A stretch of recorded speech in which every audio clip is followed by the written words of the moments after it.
Le centre de santé urbain de Songon-Kassamblé est dans un état critique.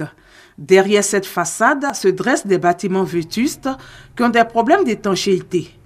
Les lits pour les malades n'existent que de nom. Je viens d'accoucher, je suis ici maintenant, mais les lits là, c'est pas bon. Pourquoi c'est pas bon? Parce que il y a des saletés dessus et on ne s'occupe pas de les lits là même. C'est désiré. Une seule salle d'observation, ce qui contraint tous les malades souffrant de différentes pathologies à être logés à la même enseigne. On a différents types de malades. Il y a des malades qui souffrent de diverses pathologies. Bon, dans le paludisme, on a parfois des gastro-entérites.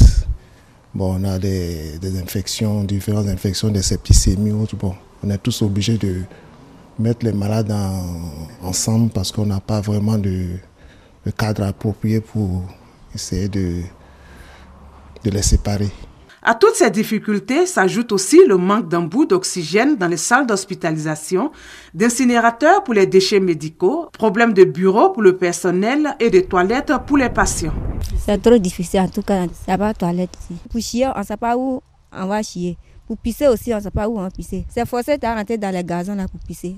Dans l'hôpital aussi, pour marcher dans le pipi des gens, les caca, toutes les maladies.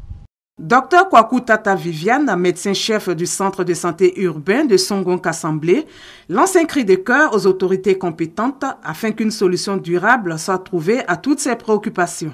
Le personnel continue d'être affecté, mais les locaux manquent. C'est des fonctionnaires, ça décourage un peu, les gens cherchent à se faire muter, ce qui n'est pas intéressant. Il faut que les autorités administratives, en l'occurrence la mairie, puissent vraiment avoir un regard sur cet hôpital, le seul hôpital de référence de la sous-préfecture, depuis l'autoroute jusqu'ici.